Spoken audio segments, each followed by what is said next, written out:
আসল কথা হলো আহলে হাদিস আলেমরা ওই যে বললাম প্রত্যেকটা কথাকে কোরআন সুন্নাহ দিয়ে মাপে।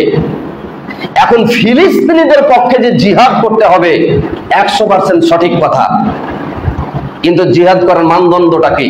এই মানদণ্ডটা কোরআন হাদিস আগে আহলে হাদিস আলেমরা দেখেন। আপনাদের কাছে যে মানদণ্ড নাই, আপনারা বলছেন আহলে হাদিস আলেমরা জিহাদ করতে দেয় না।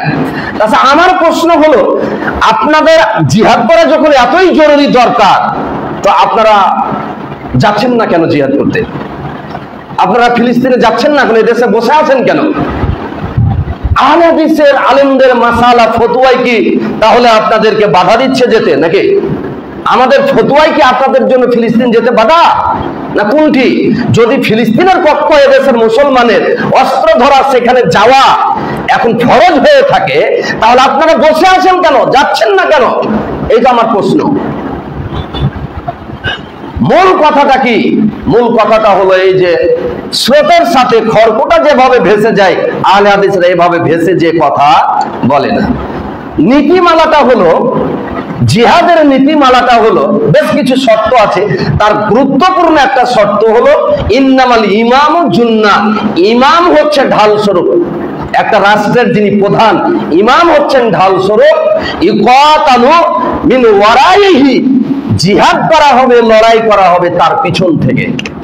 মানে ইমামের নেতৃত্বে হবে জিহাদ।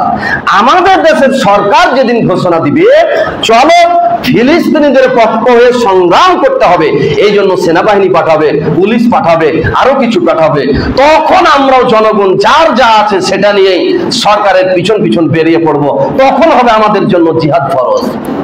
কিন্তু আমাদের সরকার কি সেটা বলেছে যে চলো জিহাদ করতে হবে? বলেছে? বলেনি। দোয়া করতে বলেছে, দোয়া করেছি, আরো কিছু করতে বলেছে, করে করা হয়েছে, কিন্তু বলেছে কি চলো আমরা জিহাদ করতে যাই? না। তাহলে যে দেশের সরকার ফিলিস্তিনের পক্ষে জিহাদ করার জন্য আইন জারি করেছে বা নির্দেশ দিয়েছে, ওই দেশের নারী পুরুষ ছোট বড় যার যা ক্ষমতা আছে সেই ক্ষমতা নিয়েই ফিলিস্তিনের পক্ষে যুদ্ধ করবে। এটাই হলো হাদিসের নীতিমালা।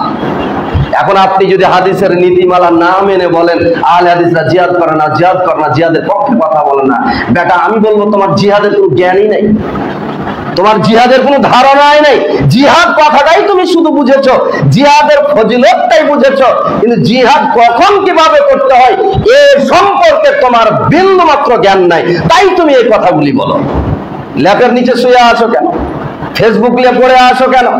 তুমি যে এত বড় যোদ্ধা, যেতে পারলা না কেন আজ পর্যন্ত? যাও ফিলিস্তিনে যে যুদ্ধ করো, দেখি তুমি কোনখান দিয়ে যাও, কার অনুমতি দিয়ে যাও, কার ইশারায় যাও। অভিযোগ তো অনেক দিন, কোরআন সুন্নাহর আলোকে জিনিসগুলো কি একদিন মাপেন না। তাই তো বলছি আহলে হাদিস আলেমরা হলো মুসলিম উম্মার জন্য নিয়ামত স্বরূপ। এদের কাছ থেকে কোনো বিপর্যয়, ফিতনা, ভ্রান্ত কথা, বাতিল তরিকার অন্বেষণে ইনশাআল্লাহ আসবে না।